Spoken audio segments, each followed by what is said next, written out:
tanan nyo nga dili lang ni merely deductions, imo ni tigom para sa atong kaugmaon.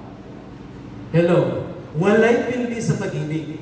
Labi na kung mo-save ka more every month. Okay. Sa 500 pesos, kung pilion nimo ang imong kada tuig pagkuha sa imong dividends, mao nimo annual dividends nga imong mo-withdraw. Gamay ra gyud kaayo, tagi-tagi nimo ang dividendo. So, up to 5 years, ang computation na is only 7%. Take note ha. Our basis sa computation just to project sa atong annual dividends return. Tanawa, every year magkadako man imong savings, magkadako po ang imong dividends. Pero mao ni gitagi-tagi nimo pag withdraw, gamay ra kay 500. If you are going to ask me, sir, advisable ba na? No, ayaw lang. Kung gamay ra ang amount, I would suggest compounded. You wait until such time nga mudako ni kay mas advantage man compounded. From the words compounded, i-add ang imong earning every year para matipon dito sa the following year na computation. Okay, the bigger you save, take note, the bigger you will earn sa pag-ibig. Aritas 1 million. Pwede man ta 1 million one time. No?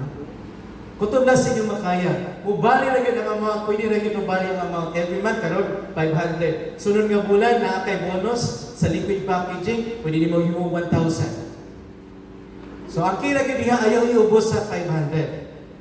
1 million. Kung annual returns niya, 7% ang dividend rate i-declare all throughout sa period. 70,000 ang iha yearly nga ma-claim over the counter. Paano nyo? Aritas compounded. Take note sa 1 million. Ang 1 million, ang 1 million, total niya na-earn sa 1 million for the annual, niabot og 350.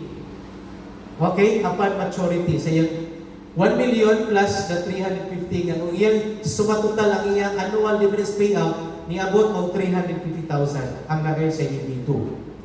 One na compounded, let's go directly sa ato ang 1 million kung compounded.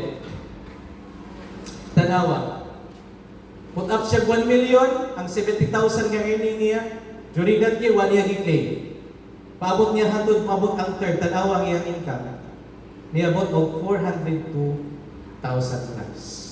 Mas advantageous kung mas more winning when it comes to compounded rather than the annual, tigi.